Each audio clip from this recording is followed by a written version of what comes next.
दोस्तों, चाइना की east coast से लगभग 160 किलोमीटर अंदर वेस्टर्न पैसिफिक ओशन में बसा एक छोटा सा आइलैंड नेशन ताइवान आज वर्ल्ड की दो सुपर पावर्स अमेरिका और चाइना के बीच वॉर का ट्रिगर पॉइंट बन चुका है, जो अगर बड़े स्केल पर इरप्ट हुआ तो आगे चलकर पॉसिबली वर्ल्ड वॉर 3 भी बन सकता है। लेकिन अब सवाल ये उठता है कि आखिर चाइना क्यों ताइवान पर कंट्रोल हासिल करना चाहता है और इस कॉन्फ्लिक्ट में अमेरिका क्यों भी इन्वॉल्व हो रहा है। तो आइए दोस्तों डिटेल में समझते हैं आखिर क्या है China Taiwan conflict.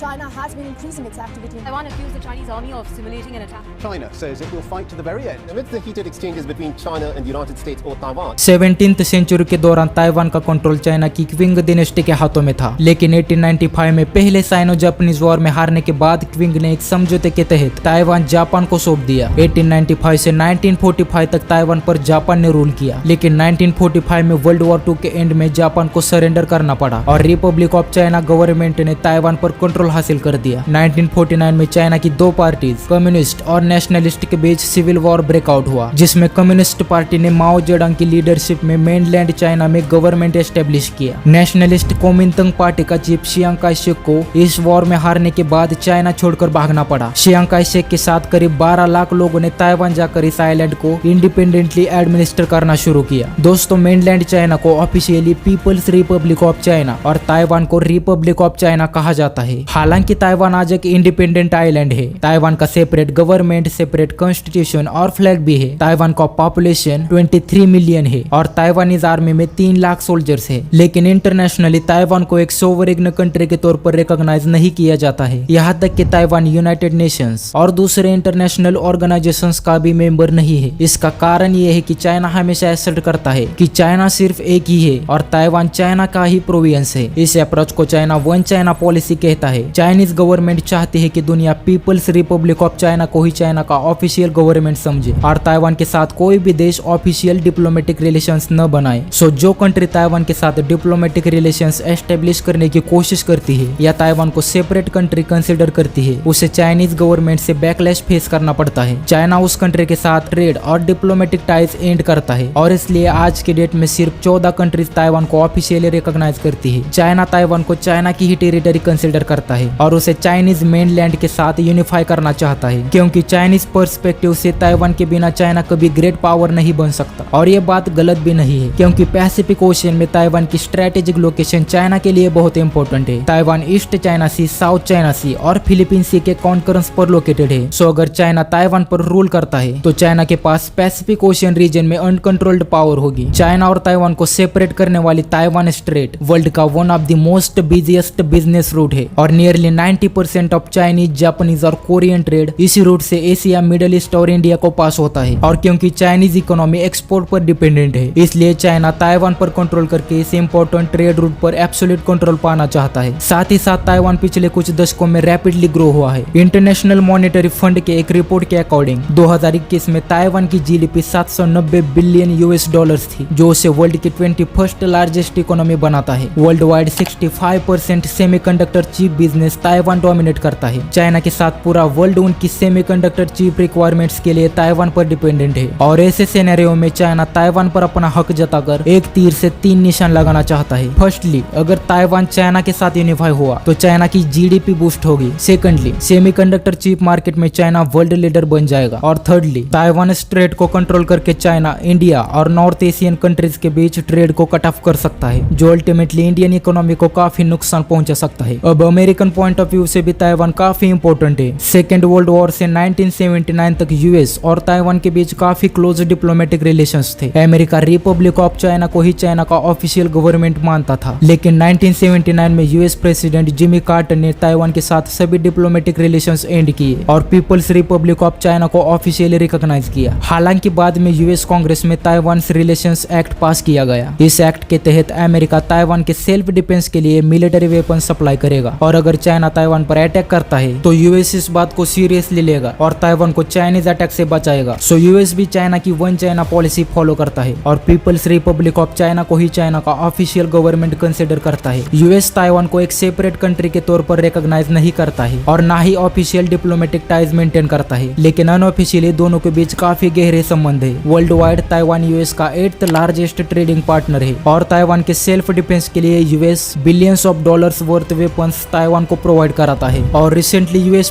President Joe Biden ने पब्लिकली अनाउंस किया कि अगर चाइना ताइवान को इन्वेड करता है तो यूएस डेफिनेटली ताइवान को डिफेंस करेगा। दोस्तों, ताइवान को लेकर यूएस और चाइना के बीच कॉन्फ्लिक्ट का कारण है पैसिफिक ओशियन। चाइना और अमेरिका दोनों देश पैसिफिक ओशियन को डोमिनेट करना चाहते हैं। 1951 में कोरियन वॉर के दौरान सोवियत यूनियन और चाइना का पैसिफिक ओशियन में बढ़ता इन्फ्लुएंस रोकने के लिए अमेरिका ने आइलैंड चेन स्ट्रेटेजी बनाई। इसका मकसद था चाइना और सोवियत यूनियन को वेस्टर्न पैसिफिक ओशियन एक्सेस न करने देना। आइलैंड चेन स्ट्रेटेजी में 3 आइलैंड चेन है, first island chain, second island chain और थर्ड आइलैंड चेन, और तीनों पैसिफिक ओशियन में लोकेटेड है, जिनमें first island chain Chinese navy के लिए सबसे बड़ी बाधा है। First island chain Kuril island से शुरू होकर बोर्नियो में एंड होती है। इस आइलैंड चेन में 2 वाटरवेज है। पहला बशी कैनल जो फिलीपींस का ल्यूजन आइलैंड और ताइवान के ऑर्किड आइलैंड के बीच में लोकेटेड है। बशी कैनल साउथ चाइना सी को वेस्टर्न पैसिफिक ओशियन से कनेक्ट करता है। और दूसरा है मियाको स्ट्रेट जो जापानीज आइलैंड मियाको और ओकिनावा के बीच लोकेटेड है। And again Miyako Strait East China Sea को वेस्टर्न पैसिफिक ओशियन से कनेक्ट करती है। और ये 2 वाटरवे चाइनीज नेवी को फर्स्ट आइलैंड चेन क्रॉस करके वेस्टर्न पैसिफिक ओशियन में एंटर करने के लिए काफी इंपॉर्टेंट है। लेकिन मियाको स्ट्रेट चाइना के लिए सबसे बड़ा मिलिट्री प्रॉब्लम है, क्योंकि मियाको स्ट्रेट में ओकिनावा आइलैंड यूएस नेवल और मिलिट्री फोर्सेस को होस्ट करता है। सो अगर चाइना को मियाको स्ट्रेट और बशी कैनल से वेस्टर्न पैसिफिक ओशियन को एक्सेस करना है तो उसे पहले यूएस मिलिट्री बेसेस को डिसेबल करना होगा। और ताइवान के बिना यह काम लगभग नामुमकिन है, क्योंकि ताइवान फर्स्ट आइलैंड चेन में सबसे बड़ा आइलैंड है। सो अगर ताइवान चाइना के कंट्रोल में चला जाता है तो चाइनीज मिलिट्री और नेवी आसानी से ओकिनावा में यूएस मिलिट्री बेसेस को डिस्ट्रॉय कर पाएंगे, क्योंकि ताइवान का लैंड एरिया ज्यादा होने के कारण वॉर टाइम में ताइवान एक डिसाइडिंग फैक्टर बनता है। और इसलिए ताइवान को कंट्रोल करने के बाद फर्स्ट आइलैंड चेन के ईस्ट में पैसिफिक ओशियन डोमिनेट करने से चाइना को कोई नहीं रोक पाएगा। और इसके कॉन्सिक्वेंसेस ये होंगे कि अमेरिका ओकिनावा और दूसरे आइलैंड्स को कंट्रोल नहीं कर पाएगा। अल्टीमेटली पैसिफिक ओशियन रीजन में यूएस मिलिट्री का डोमिनेंस खत्म होगा। But on the other hand अगर ताइवान इंडिपेंडेंट रहता है और यूएस ताइवान में मिलिट्री बेसेस बनाता है तो चाइना की मैरीटाइम सिक्योरिटी खतरे में आ जाएगी और पैसिफिक ओशियन डोमिनेट करने का सपना यूएस कभी पूरा नहीं होने देगा। और इसी बात से चाइना डरता है। दोस्तों, चाइना ताइवान कॉन्फ्लिक्ट सिर्फ अमेरिका, चाइना और ताइवान तक ही सीमित नहीं है, बल्कि पूरे रीजन के लिए एक तरह से खतरा है। ताइवान को कंट्रोल करके चाइना साउथ चाइना सी में और ज्यादा एक्टिव हो जाएगा और फिलीपींस, वियतनाम और मलेशियन टेरिटरीज को एग्रेसिवली क्लेम करने लगेगा। ताइवान के डीप वाटर पोर्ट से China easily Pacific Ocean access कर पाएगा, जो जापान के लिए एक मुसीबत साबित होगी, क्योंकि जापान उसकी एनर्जी और रॉ मटेरियल रिक्वायरमेंट्स के लिए टोटली ईस्ट एशिया सी लेन्स पर डिपेंडेंट है। ताइवान को कंट्रोल करके अगर चाइना सेकेंड और थर्ड आइलैंड चेन को क्रॉस करता है तो इससे अमेरिका की वेस्टर्न बॉर्डर्स खतरे में पड़ जाएगी। और इसलिए यूएस किसी भी कीमत पर ताइवान को चाइनीज इन्वेजन से बचाना चाहता है। सो दोस्तों, आई होप कि आपको चाइना ताइवान कॉन्फ्लिक्ट पूरी तरह से समझ आया होगा। और हाँ, ऐसे ही नॉलेजेबल वीडियोस देखते रहने के लिए चैनल को सब्सक्राइब जरूर से करना।